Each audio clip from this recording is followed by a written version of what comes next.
Good morning, class 12th.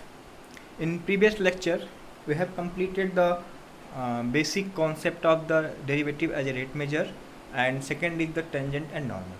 How to find the equation of tangent and normal? We have completed the basic parts. ठीक है ना, कैसे question tackle करोगे ये मैंने आपको कल के वीडियो के बारे में बता दिया था. ठीक है ना. Tangent normal is nothing is the equation of line. ठीक है ना. बेसिक प्रॉपर्टी थी कि लाइंस को निकालने के लिए हमारे पास दो चीज़ें होनी चाहिए बेटा, पॉइंट्स एंड स्लोप. तो अगर पॉइंट कर्व पे लाई करता है तो वहाँ से हम स्लोप निकालेंगे with the help of derivative और इक्वेशन ऑफ टेंजेंट और नॉर्मल लिख देंगे. ठीक है ना. एक कॉन्सेप्ट था ऑर्थोगोनली का. दो कर्व ऑर्थोगोनली तब होंगे जब वो एक दूसरे को 90 डिग्री पे इंटरसेक्ट करेंगे. ठीक है ना. मतलब m1 slope of first curve into m2 slope of second curve equal to -1. इतनी सारी चीज़ें हम लोगों ने पहले पिछले वीडियो के लेक्चर में कंप्लीट कर रखा था. आज जो है मीन वैल्यू थ्योरम्स है, इसका हमें कैसे यूज करना है, कैसे सॉल्व करना है ये देखना है. अब जिन जिन बच्चों का कंटिन्यूटी एंड डिफरेंशियबिलिटी का पार्ट सही होगा वो रोल थ्योरम भी यूज कर लेंगे और लैग्रेंजेस थ्योरम भी यूज कर लेंगे. ठीक है ना. तो आज हमारा जो कॉन्सेप्ट बनेगा वो रोल थ्योरम्स और लैग्रेंजेस थ्योरम पे होंगे. ठीक है ना. तो पहला जो है हम लोग रोल थ्योरम्स डिस्कस करेंगे वो है रोल थ्योरम्स. ठीक है ना. पहले की बात कर रहा हूँ, रोल थ्योरम्स की बात करनी है कि रोल थ्योरम्स क्या है. पहले ये देख लो. Let f be a real valued function. Real valued function का मतलब ये होगा एक ऐसा फंक्शन जिसका रेंज जो है वो क्या बच्चे, real number. Let f a real valued function defined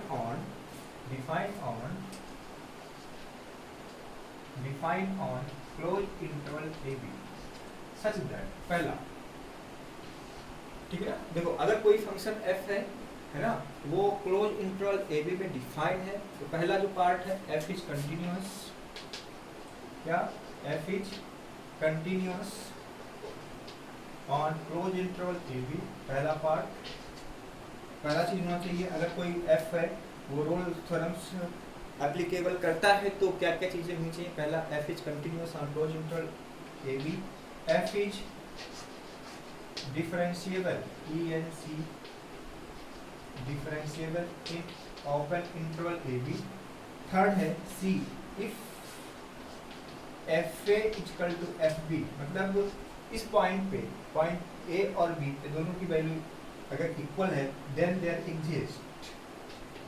exists C belongs to AB such that F dash C equal to. ये सबसे इंपॉर्टेंट पार्ट. अब आप ये देखो, इसको आप ऐसे समझ सकते हो. ये तो स्टेटमेंट हो गया. F be a real valued function defined on close interval A b. First f is continuous on a b. दूसरा f is differentiable in open interval A B.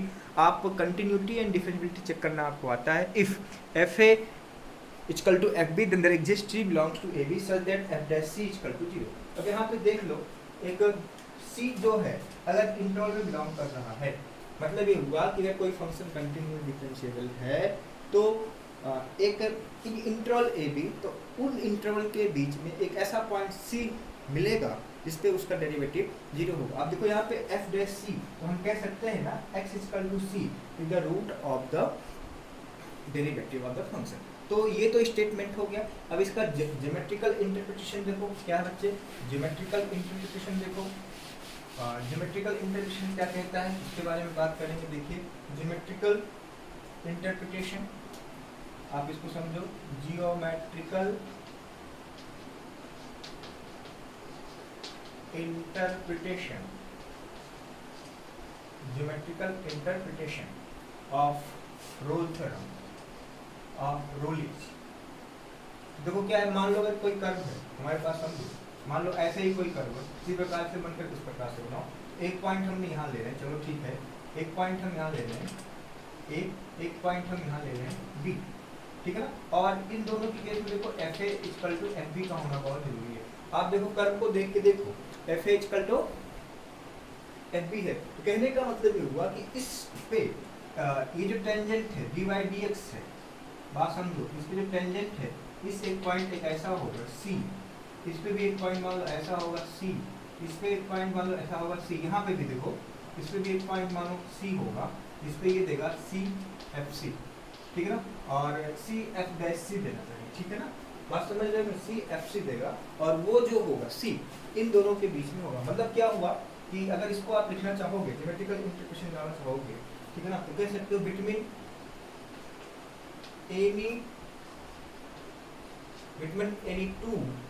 Any two roots of a polynomial fx, between any two roots of a polynomial fx, ठीक है ना, मतलब क्या हुआ, a और b में f a equal to f b हुआ, ठीक है ना, तो between any two roots of a polynomial fx there is always, ठीक है ना, there is always a roots of its derivative। बात समझ गए, इसका बहुत ही शानदार यूज है। मतलब ये हुआ अगर कोई फंक्शन क्लोज इंटरवल ए बी में डिफाइन है, पहली चीज अगर कंटिन्यूस डिफरेंशिएबल है तो उन ए बी के बीच में एक ऐसा पॉइंट होगा सी जहाँ पे उसका डेरिवेटिव क्या होगा, 0 होगा। तो ये इसका ज्योमेट्रिकल इंटरप्रिटेशन था बच्चे, ठीक है ना। अब दूसरा का पार्ट ये है कि हम लोग लैग्रेंजेस थ्योरम की बात करेंगे, फिर क्वेश्चंस करेंगे, ठीक है ना। तो आज के लेक्चर में मीन वैल्यू थ्योरम में रोल्स एंड लैग्रेंजेस की बात करेंगे, how to check it's applicable और नॉट एट द फंक्शन। तो ये चीज़ हम आपको भी करना बताएंगे।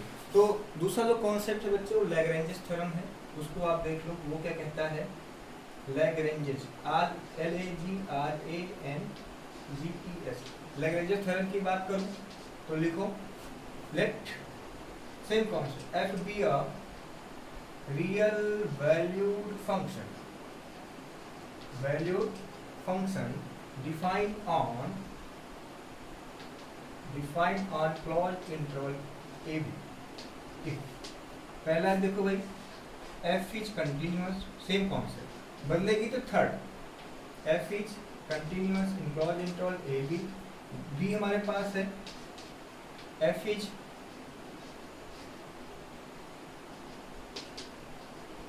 Differentiable in A B. तीसरा ये है, आप इसको समझो, तीसरे की बात करूंगी तो तीसरा ये ऐसा पॉइंट है कि भाई मान लो कि अगर ये दोनों चीजें होल्ड कर रही हैं तो देयर एग्जिस्ट, आप बात समझो, there exist a number c, ऐसे देखो, there exist a number c belongs to A B such that f dash c equal to fb minus fa upon b minus c। कहने का मतलब ये हुआ इन दोनों में सिर्फ एक ही अंतर है कि उसमें दोनों के बीच में एक डेरिवेटिव का रूट्स हुआ करता था, इसमें क्या है, there exist a unique tangent at that point.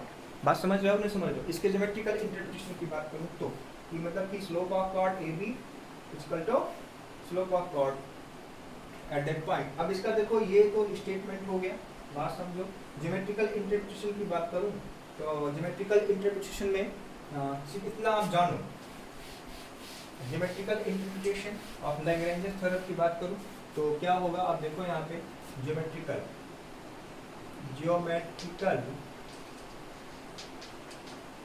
Interpretation of Lagrange's theorem, leg theorems, ठीक है ना, उसको शॉर्ट फॉर्म में हम लेग बोलते हैं, बट आप उसको पूरा लिखो लैग्रेंजेस थ्योरम ना। तो लैग्रेंजेस थ्योरम की बात करूं तो आप समझो, यहाँ पे अगर हमारे पास ये कर्व है, यहाँ पे कोई पॉइंट ए है, यहाँ पे कोई पॉइंट बी है, तो ये क्या होगा बच्चे, एफ ए। यहाँ पे कोई पॉइंट बी तो एफ बी होगा, ठीक। तो यहाँ पे एक पॉइंट सी इस प्रकार से है कि इस एक पॉइंट पे एक यूनिक टेंजेंट ड्रा किया जा सके सच दैट वो इस प्रकार से हो, F B minus F A is nothing in the slope,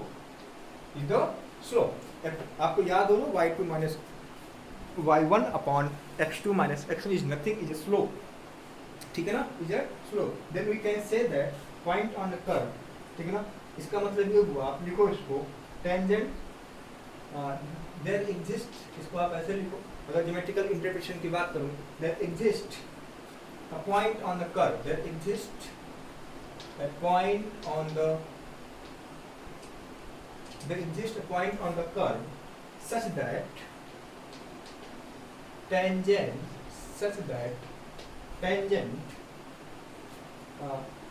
there at parallel to the chord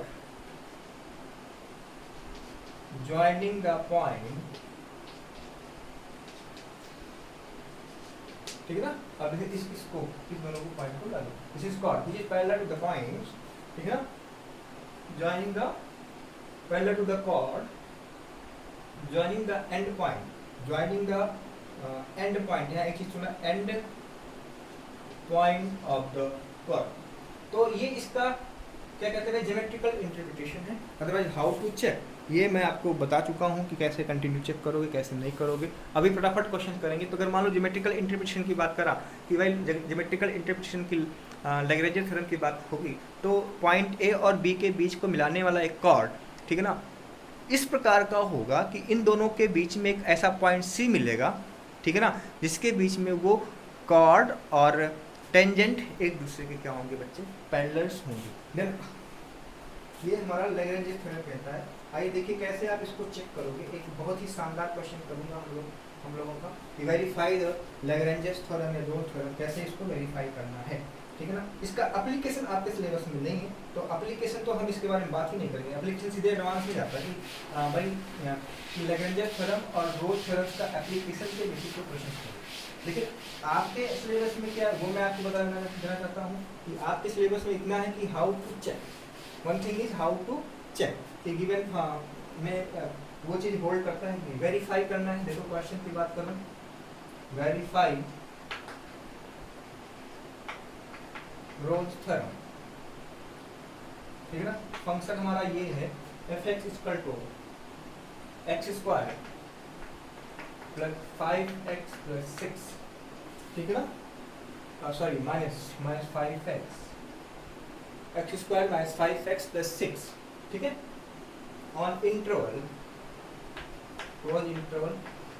देखिए this is what, this is polynomial, क्या है, पॉलिनोमियल, और हमें पता है कि every polynomial is continuous and differentiable. So one thing is understood कि हमें ये नहीं चेक करना कि भाई कंटिन्यूटी या फंक्शन आप देख के आप कमेंट कर सकते हो। मैंने आपको इंपॉर्टेंट पार्ट लिखवा दिए थे while solving the question of continuity and differentiability. Since we know that, लिखो फटाक से लिखो, since we know that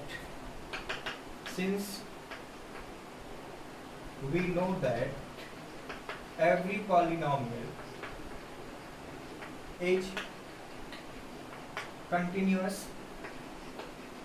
and differentiable in their domain, तो पहला और दूसरा केस होल्ड कर दिया, ठीक है ना, पहला और दूसरा केस होल्ड कर दिया। तो अब हमें क्या निकालना भाई, f2 की वैल्यू क्या हो गई, 2² - 5 × 2 + 6 इक्वल 2 दूनी 4, 6 4 10 इक्वल टू 0। f3 की बात कर लूँ, 3² - 5 × 3 + 6, 9 + 6 15 इक्वल टू 0। मतलब ये हुआ fa equal to fb equal to 0, ये चीज हुआ। Then there exist c belongs to 2 3 such that fc equal to 0। आप देखो यहाँ पे f' क्या होगा, आप यहाँ देखो f' की बात करूँ तो क्या होगा बच्चे, 2x - 5, तो f' क्या होगा, 2c - 5, और f' इक्वल टू क्या होगा, x इक्वल टू क्या होगा भाई, 5/2, और 5/2 की वैल्यू क्या है, 2 2 4, 2.5, तो 2.5 देखो, 2.5 belongs to close interval 2 3, hence verify. अब आपको समझ में आ गया ना कैसे हम क्या कहते हैं लैग्रेंज थ्योरम यूज करेंगे। पॉलिनोमियल है, हम जानते हैं polynomial continuous and differentiable in their domain. तो पहला और दूसरा केस होल्ड किया तो f2 देखो और f3 देखो, ठीक है ना, दोनों values equal to 0। Then there exist c belongs to close interval 2 3, ठीक है। f' इक्वल टू क्या होगा, F dash is equal to 2x minus 5, ठीक है ना। सॉल्व किया तो जो x की वैल्यू आई, मतलब c की वैल्यू आई, वो हमारी क्या कहते हैं, उस डोमेन में मीन्स 2 3 के बीच में लाई कर रही है, हेंस रोल थ्योरम्स वेरीफाई। इस तरह से आप लोग क्वेश्चंस करोगे, जो नहीं आएगा वो मेरे से पूछोगे, ठीक है ना। तो वेरिफिकेशन का हिसाब किताब समझ में आ गया, हाउ टू वेरीफाई। चलिए अब एक क्वेश्चन लैग्रेंजेस पे कर लेता हूँ। लैग्रेंजेस क्वेश्चन में कैसे करोगे वो मैं आपको बता रहा हूँ, ये हाउ टू वेरीफाई, ठीक है ना। ऐसा ही सिंपल सा एक क्वेश्चन जो भाई पूछा गया है, ठीक है ना, जो कि पूछा गया है।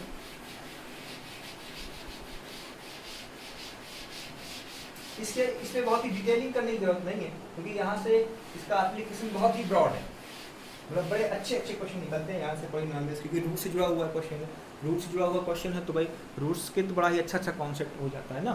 तो रूट से जब क्वेश्चन जोड़ के पूछेंगे तो इसका बड़ा ही ब्रॉड स्कोप है, ठीक है। बट वेरीफाई करना तो वेरीफाई करना सीख लो। क्वेश्चन हमारे पास है वेरीफाई लैग्रेंजेस,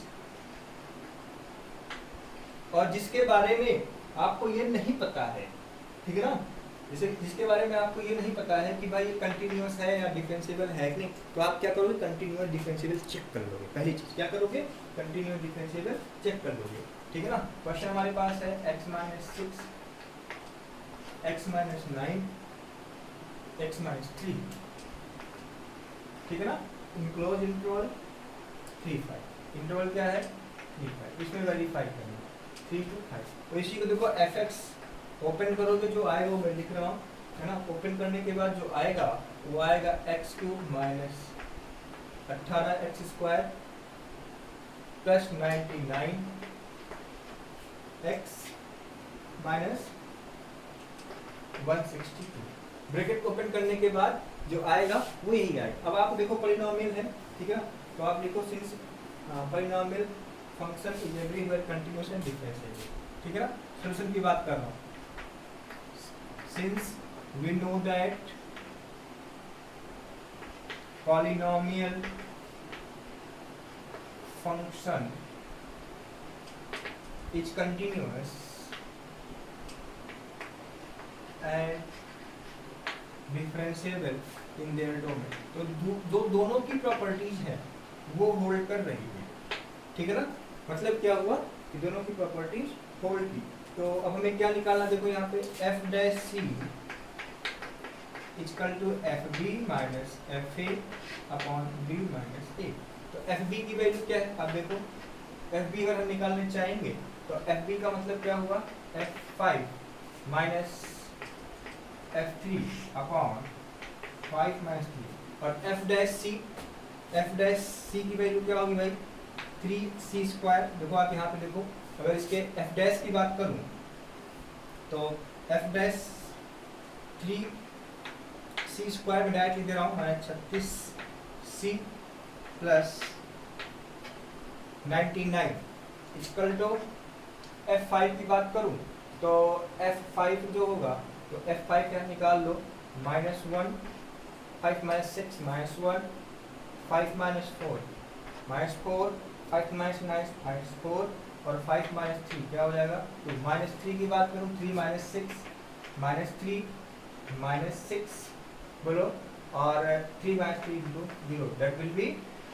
0, और ये 0 हो गया, ये हमारे पास क्या आएगा 5 माइनस 3 आएगा 2। तो क्या हमारे पास आने वाले भाई 3c square minus 36 plus 99 equal two plus minus minus minus minus plus 4 2 जा 8, 2 से 2 कर देगा, बचेगा 4, ठीक है ना। तो अब इस 4 को इधर ले आओ, इस 4 को इधर ले आओ और सॉल्व कर लो, ठीक है ना। अब देखो मैं इसको मिटा दे रहा हूँ, आप लोगों ने लिख लिया होगा, हमको सिर्फ वेरीफाई करना था, ठीक है ना। तो आप ये देखो क्या दे रहा है, ये 3c square minus 36c plus 95 equal to 0, ठीक है ना। यहाँ से आप c की वैल्यू निकाल लो, मतलब x की वैल्यू निकालो, this is what nothing c आप निकालोगे क्या, minus b plus minus under root b square minus 4ac upon 2a। अब such calculation solve by you, 36 plus minus under root 36 का square minus 4 into a, 3 into 95 upon 2 into 3 that value must be belongs. अगर आप इसकी बात करोगे तो ये जो वैल्यू होगी c must be belongs to non into a, मतलब ये जो आएगा वो ए और बी के बीच में लाई करेगा। Hence Lagrange's theorem verify. तो इस तरह से आप लोग लैग्रेंजेस थ्योरम को वेरीफाई कराओगे, ठीक है ना। आज के लेक्चर में इधर थोड़ा सा मेरा लेक्चर बड़ा बड़ा होगा, जिसमें हम टॉपिक को कवर अप करेंगे। तो यहाँ मैं मान के चलूँ derivative as a rate measure, tangent normal and mean value theorems के क्वेश्चंस कैसे करने, ये आप सबको मैंने बता दिया है। आप लोग अपनी एनसीईआरटी उठाओ, आर डी शर्मा उठाओ, जो नहीं आए वो मेरे से पूछो, ठीक है ना। तो आज के लिए इतने बच्चे, थैंक यू। अगले चैप्टर में हम लोग इंक्रीजिंग डिक्रीजिंग मैक्सिमम मिनिमम पढ़ेंगे, ठीक है ना। थैंक यू बच्चे।